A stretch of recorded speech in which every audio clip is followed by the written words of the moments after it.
ঈদ ঘনিয়ে আসায় মাগুরায় জমে উঠেছে কোরবানির পশুর হাট।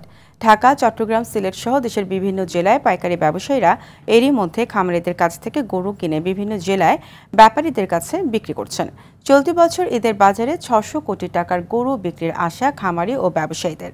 জেলার প্রাণী সম্পদ বিভাগের দেওয়া তথ্য অনুযায়ী জেলায় মোট ৮১,৪৭৩টি পশু কোরবানির জন্য প্রস্তুত করা হয়েছে।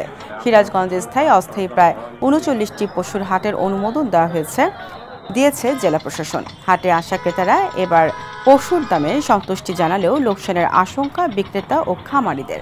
ক্রেতা বিক্রেতাদের হাঁক ডাকে পাবনার ঈশ্বরদীতে শেষ মুহূর্তে জমে উঠেছে কোরবানির হাট।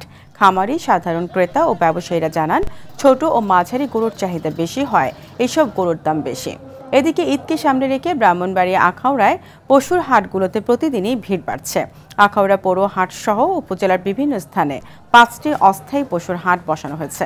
হাটে নিরাপত্তা ও শৃঙ্খলা রক্ষায় প্রশাসনের পক্ষ থেকে নেওয়া হয়েছে বাড়তি ব্যবস্থা।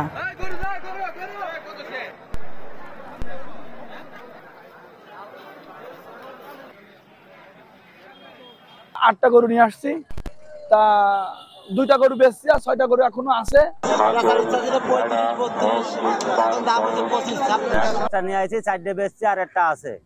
বাজার গেলবারের সাথে এবার বেশি দামও সীমিত এর ভিতরে আছে, তবে ইন্ডিয়ান গরুটারও এবার কম। 1.5 লক্ষ টাকার গরু 1,20,000 থেকে 25,000 টাকার মধ্যে এবছর হইতেছে। গরুর বাজার খুব একটা ভালো না।